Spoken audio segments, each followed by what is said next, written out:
Hello everyone, welcome to Defense Forces Academy. This is the third part of the Fundamental Rights chapter which we are currently discussing. Due to some connectivity issues, I am not able to upload the or share the live video with you people. Therefore, I have decided to complete the course on the pre-recorded versions. So, आज ये पहला है उस series का. सो अभी तक जैसे हम एक छोटा सा बैकग्राउंड अगर लेंगे तो अभी तक हम फंडामेंटल राइट्स की बात कर रहे थे. अभी तक हमने राइट टू इक्वालिटी के बारे में बात करी है, राइट टू फ्रीडम के बारे में बात करी है और आपको मैंने बताया है कि 6 तरीके के there are 6 types of fundamental rights available in India under the constitution which is given in part 3 of the constitution from article 14 to article 32. और ये 6 राइट्स आपके हैं. राइट टू इक्वालिटी है, राइट टू फ्रीडम है, right against exploitation है, right to freedom of religion है, cultural and educational rights हैं और आपके constitutional remedies, right to constitution. So first 2 हमने कर लिए हैं, पहले 2 हम कर चुके हैं. राइट टू इक्वालिटी हमने पढ़ा है, राइट टू फ्रीडम हमने पढ़ा है और उसके मैंने आपको नोट्स भी प्रोवाइड कर दिए. तो आज हमें जो पढ़ना है it is a fresh set of fundamental rights which is the third in number और वो है right against exploitation. Now exploitation word का मीनिंग जो होता है, exploitation is when you are treating somebody for your own favor or for your own good without noticing the harm which is being done to that person. जब भी किसी को आप अपने मतलब के लिए यूज करते हैं, that usage you are not considering कि उस पर्सन की अपनी विल या विश क्या है, then that is you can consider, उसको आप एक्सप्लॉयटेशन कह सकते हैं. एक्सप्लॉयटेशन को हिंदी में बहुत सारे वर्ड्स दिए हुए हैं. सबसे होता है शोषण.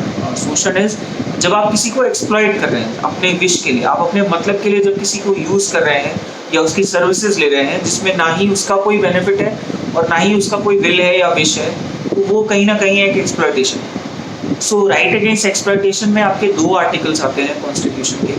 आर्टिकल 23 है और आर्टिकल 24 है. आर्टिकल 23 बात करता है prohibition on human trafficking and force labour and article 24 बात करता है प्रोहिबिशन ऑन चाइल्ड लेबर. सो 2 अलग अलग आर्टिकल्स हैं. अगर हम सबसे पहले राइट अगेंस्ट एक्सप्लॉयटेशन के पहले आर्टिकल की बात करें जो आर्टिकल 23 है, वो 2 चीज़ें बोलते हैं. वो पहली बात बोलता है there is prohibition on human trafficking and there is prohibition on begar and other similar forms of force labour, और if someone is caught practicing these will be punishable according to the law. So article 23 बोलता है 2 चीज़ें. पहली चीज़ human trafficking and forced labor is prohibited in India और दूसरी चीज़ बोलता है it is an punishable offence according to the law. So अगर ऐसा कोई कर रहा है then it is a punishable act under the constitution. उसके बाद दूसरी चीज़ जो आर्टिकल 23 बोलता है कि आपका जो राइट अगेंस्ट एक्सप्लॉयटेशन है उसका एक एक्सेप्शन है. वो एक्सेप्शन स्टेट है. स्टेट यानी कि गवर्नमेंट. वैसे तो nobody can be forced to provide labour, but article 23 का जो सेकंड पार्ट है वो बोलता है कि state can provide by law that you have to provide your service. या दूसरी चीज़ ये है कि state can ask you to provide labour in case of national interest और पब्लिक इंटरेस्ट. पब्लिक इंटरेस्ट या नेशनल इंटरेस्ट के लिए सरकार आपको फोर्स कर सकती है अपना लेबर प्रोवाइड करने के लिए या सर्विसेज प्रोवाइड करने के लिए. हाँ, जब भी वो ये करेगी या जब भी गवर्नमेंट ऐसा कुछ लॉ लेके आएगी या ऐसा कुछ काम करेगी, आपको प्रॉपर रिन्यूमरेशन उसके मिलेंगे. इसके साथ साथ जब भी गवर्नमेंट ऐसा कुछ काम करेगी तो they can not discriminate on the basis of religion, race, caste और क्लास. वो इन सब मामलों पे डिस्क्रिमिनेट नहीं कर सकते. फोर्सफुल लेबर पब्लिक इंटरेस्ट में प्रोवाइड कराने का एग्जांपल आप दे सकते हैं, जैसे कोई नेचुरल डिज़ास्टर है, नेशनल कैलेमिटी हो गई है, कोई नेशनल इमरजेंसी सिचुएशन आ गई है, या फोर्सफुल लेबर बाय लॉ का एग्जांपल होता है कि पार्लियामेंट जो है वो कोई लॉ लेके आ जाए कि आपको एक पर्टिकुलर टाइम पीरियड के लिए ये पर्टिकुलर सर्विस प्रोवाइड करानी. जैसे बहुत सारे कंट्रीज़ में, फॉर एग्जांपल इसराइल में कंपलसरी मिलिट्री सर्विस होती है. कंपलसरी मिलिट्री सर्विस का मतलब ये होता है that you have to provide some amount of time, you have to serve some amount of time in the arm forces.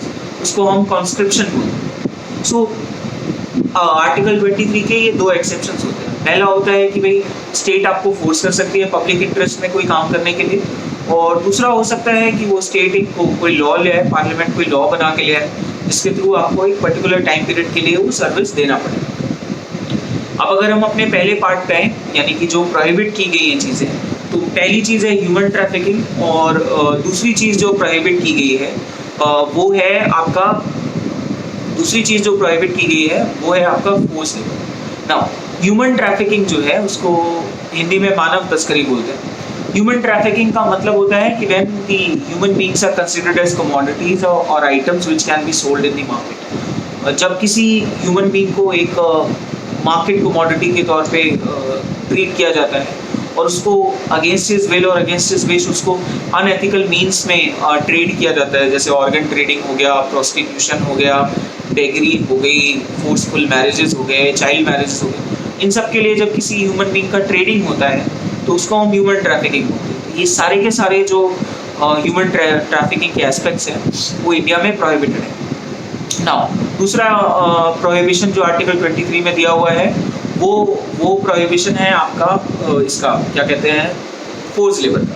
Now force labour का example होता है when you are being asked to provide your services or your labour against your will or against your wish. और दूसरा example ये भी होगा कि when you are being asked to provide labour or your services and in return what you are getting is far less as compare to what you should get. मतलब जब आपको ऐसी सर्विस देने के लिए बोला जाता है जिसमें आपको जो रिटर्न है, यानी कि जो आपका वेज है, आपका रिन्यूमरेशन है, आपका सैलरी है, वो उतना नहीं है जितना आपके लेबर के रेशियो में होना चाहिए, तो उसको हम एक फोर्स लेबर की कैटेगरी में डालते हैं। तो वो सारी चीज़ें भी हमारे आर्टिकल 23 के अंदर प्रोहिबिटेड है। फोर्स लेबर का आपका एग्जाम्पल होता है बेगार। बेगार का मतलब होता है when a person is serving without pay और what he is getting is far less as compared to his services।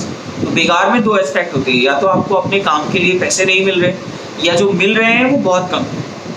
दूसरा एग्जांपल हो गया बॉन्डेड लेबर। बॉन्डेड लेबर इज हिंदी में बोलते हैं बंधुआ मजदूरी। Bonded labour is when you are being bonded to a particular type of employment and you are forced to do it at any cost. जब आपको एक पर्टिकुलर काम के लिए रिक्रूट किया जाता है और आपको उस काम से बांध दिया जाता है, मतलब you can not leave that job, that is a that you can say is a modern form of slavery। तो bonded labor हो गया। then forceful marriages are also considered as forced labor के context में आएंगे। child marriages हो गए। तो ये सारी चीज़ें आपके forceful labor में आती हैं according to the modern definition जो change होती है। तो ये दोनों चीज़ें आपके आर्टिकल 23 में प्रोहिबिट की जाती हैं। ना फ़र्क ये है आर्टिकल 23 में ये भी दिया हुआ है कि supposedly somebody is caught practicing all these things, then it is punishable offense under the law। Article 23 ये भी बोल रहा है साथ में that if anyone caught in such activities, he or she shall be punished according to the law। So human trafficking हो गया या forced labor हो गया, these are all punishable offense and every individual in India has a fundamental right to claim his freedom against these exploitations in the court of law। तो ये एक तरीके का कंप्लीट राइट है जिसका सिर्फ एक एक्सेप्शन होता है। वो एक्सेप्शन ये है कि स्टेट अगर चाहे, यानी कि गवर्नमेंट आपसे चाहे, तो आपको फोर्स कर सकती है काम करने के लिए इन दी पब्लिक इंटरेस्ट। हाँ, लेकिन जब भी वो ये काम करेगी तो आपको उसके लिए प्रॉपर रेन्यूमरेशंस मिलेगा और आपके साथ कोई भी डिस्क्रिमिनेशन नहीं होगा, चाहे रिलीजन हो, रेस हो, कास्ट हो या क्लास के बेसिस हो। So this is all about article 23। Now the second article in the right against exploitation is article 24। now article 24 talks about prohibition on child labor। children का employment जो है article 24 उसको regulate करता है। पहली चीज आपको आर्टिकल 24 के दो एस्पेक्ट्स हैं। पहली चीज आर्टिकल 24 बच्चों के काम करने को मना नहीं करता। Article 24 does not bar children from working।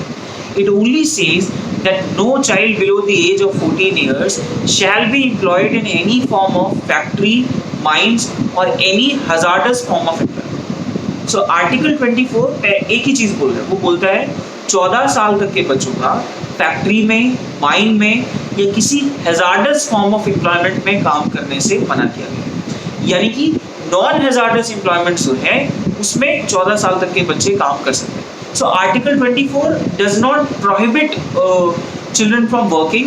It only says that up to the age of 14 years, you are not supposed to work in any factory, any mine or any similar hazardous form of employment. Now hazardous form of employment का मतलब हो गया any sort of employment where the child's physical or mental growth is affected or his overall upbringing is affected. तो ये hazardous form of employment हो गया. Now article 24 को implement करने के लिए, आर्टिकल 24 को इम्प्लीमेंट करने के लिए पार्लियामेंट ने एक एक्ट भी बनाया था.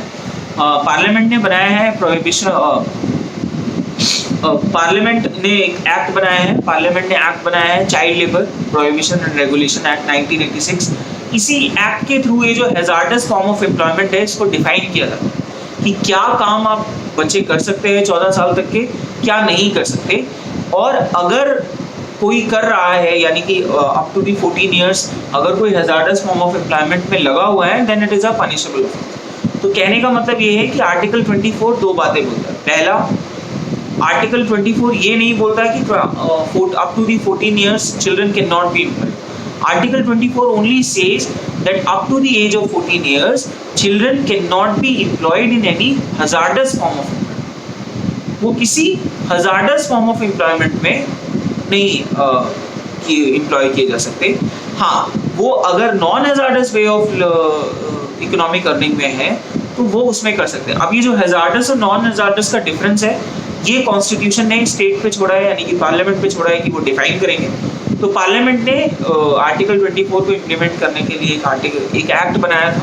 वो एक्ट में ही समय समय पे चेंजेस होते रहते हैं. वो है child labour prohibition and regulation act 1986, जिसमें ये हैजार्डस फॉर्म ऑफ एम्प्लॉयमेंट और non hazards form of employments का डेफिनेशन दिया है. इसके साथ साथ अगर चिल्ड्रन किसी सर्विसेज में लगे हैं, अगर कोई माइनर किसी पर्टिकुलर इकोनॉमिक एक्टिविटी में इन्वॉल्व है तो उसमें माइनर्स के साथ किस तरीके का ट्रीटमेंट होगा, उनके वर्किंग आवर्स क्या होंगे, उनके वेजेस क्या होंगे, उनके एजुकेशन पे क्या इफेक्ट पड़ेगा, इन सारी चीज़ों को इसी एक्ट के थ्रू गवर्न किया जाता है. So Article 24 simply talks about that no child up to the age of 14 years can be employed in any factory, any mine or any other similar form of hazardous employment. It nowhere says कि up to the age of 14 years बच्चे काम नहीं कर सकते. वो सिर्फ इतनी बात बोलता है कि up to the age of 14 they cannot work in any factory, any mine or hazardous form of employment. और ये जो हैजार्डस फॉर्म ऑफ एम्प्लॉयमेंट का डेफिनेशन है ये पार्लियामेंट समय समय पे बताता है. और पार्लियामेंट ने 1986 में एक एक्ट बनाया था child labour prohibition and regulation act, उसके थ्रू इसको डिफाइन किया. So this is all about article 23 and article 24 which talks about right against exploitation. One is prohibition on human trafficking and forced labor, and other is prohibition on employment of children in factory, mines or hazardous forms of employment etc. तो पहला एक जो article है वो सबके ऊपर है, implement होता है. nobody can be treated in the manner like you, nobody supposed to be human trafficked, nobody supposed to go through forced labor. लेकिन आर्टिकल 24 एक स्पेसिफिक आर्टिकल है जो 14 साल तक के बच्चों की बात करता है. वो बोलता है कि 14 साल तक के बच्चे किसी भी फैक्ट्री, माइन या हैजार्डस फॉर्म ऑफ एम्प्लॉयमेंट में एम्प्लॉय नहीं किए जा सकते. So this is all about article 23 and article 24 right against exploitation. इससे रिलेटेड जो आपके नोट्स हैं वो आपको ये वीडियो जब मैं अपलोड करूँगा उसके तुरंत बाद आपको आपके व्हाट्सएप ग्रुप पे या फेसबुक पे भी मैं शेयर कर दूँगा, तो आप वहाँ से इनको देख सकते हैं. तो ये तो हो गया राइट अगेंस्ट एक्सप्लॉयटेशन. नाउ इसके बाद जो चौथा fundamental right under the constitution of India दिया है that is right to freedom of religion. Right to freedom of religion हमारा फोर्थ फंडामेंटल राइट है. Right to freedom of religion हमारे लिए इम्पॉर्टेंट इसलिए है क्योंकि सेक्युलरिज्म या equality of all religions in the eyes of law ये हमारा एक बेसिक स्ट्रक्चर भी है कॉन्स्टिट्यूशन का. तो उससे जुड़े हुए जो फंडामेंटल राइट्स हैं वो आपके इस fourth type of fundamental right में दिए हुए हैं. Now the right to freedom of religion covers 4 articles. ये आपके 4 आर्टिकल्स कवर करता है. It covers article 25, it covers article 26, it covers article 27 and covers article 28. पहली दूसरी चीज़ आपको याद रखनी है कि ये right to freedom of religion भी अनलिमिटेड नहीं है. It can be restricted on the grounds of public order, morality and health. Now secular character हमारी कंट्री का होने का मतलब है कि in India every religion is equal and state in the eyes of state or in the eyes of law every religion is equal. State का कोई एक रिलीजन नहीं है, स्टेट के अपने सारे रिलीजन्स हैं. सो सारे रिलीजन्स का मतलब है कि हर किसी को ये फ्रीडम है कि वो अपना रिलीजियस पर्सपेक्टिव जो है वो अपना डिसाइड कर सकता है. He or she can choose his or own religion, his or her own path to be god, और वो उसका फ्रीडम है. सो इसमें 4 आर्टिकल्स हैं. आर्टिकल 25 है, आर्टिकल 26 है, आर्टिकल 27 है और आर्टिकल 28. ये 4 आर्टिकल्स आपके right to freedom of religion की बात करते हैं.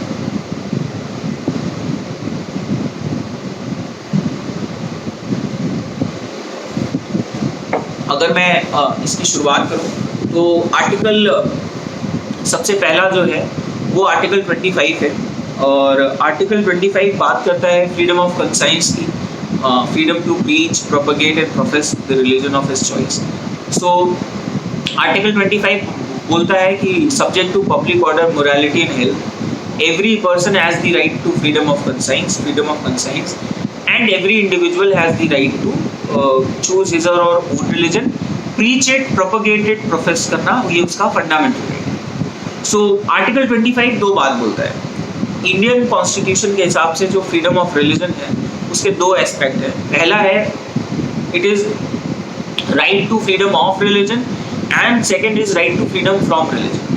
दोनों का मतलब ये है. फ्रीडम ऑफ कंसाइंस का मतलब है it is the decision of an individual to decide his or own religious identity, and if he is not willing to follow any of the religion then he can choose his own way. So मतलब ये है कि right to remain an atheist या नास्तिक होना भी ये एक तरीके का आपका फंडामेंटल राइट है, बिकॉज फ्रीडम ऑफ कंसाइंस की बात की गई है कॉन्स्टिट्यूशन. सो 2 एस्पेक्ट है. पहला है फ्रीडम ऑफ कंसाइंस, दूसरा है choose your way to profess, preach and propagate your religion. तो पहला है whether you want to follow any religion or not. अगर हाँ है, जैसे you want to follow a religion, then it is your fundamental right to decide your religion and to preach it, profess it, propagate it. आप उसको religion को पढ़ना, उसको practice करना, उसको प्रोपगेट करना आपका fundamental right. It is your fundamental right to get converted. आप किसी एक रिलीजन से दूसरे रिलीजन में फ्रीली शिफ्ट हो सकते हैं. It is your decision, it is an individuals decision. दूसरा चीज़ है कि फंडामेंटल राइट टू कन्वर्ट तो है, but फंडामेंtal right to get other people convert to your own religion is not allowed. Forceful conversion is not a fundamental right. An individual can change his or her own religion at his own wish, but a person cannot force somebody to change his or her own religion. So आप किसी एक religion से दूसरे religion में convert हो रहे हैं, ये आपका फंडामेंटल राइट है. बट ये आपका फंडामेंटल राइट नहीं है कि आप किसी को फोर्स करें कि वो एक पर्टिकुलर रिलीजन को छोड़ के दूसरे रिलीजन में चले. तो हमारा जो सेक्युलर कैरेक्टर है या जो रिलीजियस फ्रीडम हमारे कॉन्स्टिट्यूशन में दी हुई है वो बहुत ही ओपन रिलीजियस फ्रीडम है, क्योंकि we live in a country where number of religions are followed. तो इसीलिए हमारा आर्टिकल 25 जो है वो रिलीजियस फ्रीडम की बात के साथ साथ वो फ्रीडम ऑफ कंसाइंस की बात भी करता है. वो बोलता है कि it is your fundamental right to choose your religion, it is your fundamental right to not to choose any religion, and it is your fundamental right to preach, propagate and propagate your religion. हाँ, ये जो right है ये restricted है on the issue of public order, morality and health. ये 3 issues पे आपका ये फंडामेंटल राइट स्टेट जो है वो रिस्ट्रिक्ट कर सकते हैं. सो आर्टिकल 25 एक जनरल आर्टिकल है जो आपको अपना रिलीजन चूज करने का या नहीं भी चूज करने का आपका फ्रीडम है. फिर उसके बाद आता है आर्टिकल 26. आर्टिकल 26 बोलता है कि जब आपने कोई रिलीजन अपना चूज कर लिया then it is your fundamental right to manage your own religious affairs. So आप अपने रिलीजन के अफेयर्स को मैनेज करने के लिए भी आपकी ये फ्रीडम है. नाउ आर्टिकल 26 4 बातें बोलता है, लेकिन उन बातों से पहले आपको ये भी जानना ज़रूरी है कि इसमें भी रिस्ट्रिक्शंस दी हुई है. वो क्या है? वो ये बोलता है कि subject to public order, morality and health, every religious section or denomination has the fundamental right to manage his or her own religious affairs. वो अपने religious affairs खुद मैनेज कर सकते हैं. और to establish and maintain any institution, religious और charitable institution maintain करना भी fundamental right है. Then to hold and acquire movable and immovable property in the name of religion, ये भी fundamental right के अंदर आता है. And to administer such property in accordance with law. So ये 4 rights जो हैं वो आपके freedom to manage religious affairs में आते हैं. पहला है to open and administer religious institution, दूसरा है to manage religious affairs, तीसरा है to hold and acquire any movable or immovable property, और चौथा है to manage such properties in accordance with law. So any religious denomination or any religious section subject to public order, morality and health has the fundamental right to establish and maintain religious institutions, manage religious affairs, hold and acquire movable and immovable property in the name of religion, and number 4 is to manage such property in accordance with law. So ये 4 rights आपके article 26 में आते हैं, जो बोलते हैं basically कि religious affairs जो हैं, जहाँ तक वो किसी पर्टिकुलर लॉ या पर्टिकुलर फंडामेंटल राइट या पब्लिक ऑर्डर या हेल्थ इश्यूज को कॉन्ट्राडिक्ट नहीं कर रहे हैं, तब तक ये हर एक रिलीजियस सेक्शन और रिलीजियस डिनोमिनेशन का फंडामेंटल राइट है कि वो अपने रिलीजन से जुड़ी हुई प्रैक्टिसेस को कैसे फॉलो करना चाहते हैं, कहाँ फॉलो करना चाहते हैं, उससे रिलेटेड जो भी उनके मैनेजमेंट इश्यूज हैं वो सब वो खुद हैंडल करेंगे. फिर इसके बाद है आर्टिकल 27. आर्टिकल 27 बोलता है कि there is a no person shall be, no person or no religious section shall be compelled to pay any taxes for promotion of any particular religion. जब भी किसी रिलीजन को प्रमोट या प्रोपेगेट कर रहे हैं, उससे जुड़ी हुई जो भी इनकम या एक्सपेंडिचर होता है वो नॉन टैक्सेबल होता है, यानी कि no payment of taxes on promotion of any religion. जब भी किसी रिलीजन को प्रमोट करते हैं, प्रोपेगेट करते हैं, प्रोफेस करते हैं, उसमें जो एक्सपेंडिचर या इनकम हो रही है वो एक तरीके से नॉन टैक्सेबल आइडेंटिटी में आता है, यानी कि no person shall be compelled to pay any taxes on the proceeds of which have been incurred on promotion of any religion or religious denomination. तो religious matters में जो भी इकोनॉमिक एस्पेक्ट जुड़ा होता है, खास करके उसके प्रमोशन और प्रोपोगेशन पे या उसके प्रिजर्वेंस पे, वो नॉन टैक्सेबल. तो आर्टिकल 27 बोलता है कि no religious activity can be taxed. फिर इसके बाद आता है आर्टिकल 28. आर्टिकल 28 क्या बोल रहा है? आर्टिकल 28 ये बोल रहा है, आर्टिकल 28 4 चीज़ें बोलता है. पहली चीज़ तो वो ये बोलता है कि किसी भी तरीके का एजुकेशनल इंस्टीट्यूशन अगर वो स्टेट फंडेड है, पूरी तरीके से स्टेट का है, तो वहाँ पे किसी भी तरीके के रिलीजियस इंस्ट्रक्शंस या रिलीजियस कोर्सेज प्रोवाइड नहीं किए जा सकते. यानी कि no educational institution funded totally by the state, managed by the state can provide any kind of religious instructions. किसी भी state run fully funded educational institute में किसी भी तरीके के religious instructions नहीं दे जा सकते.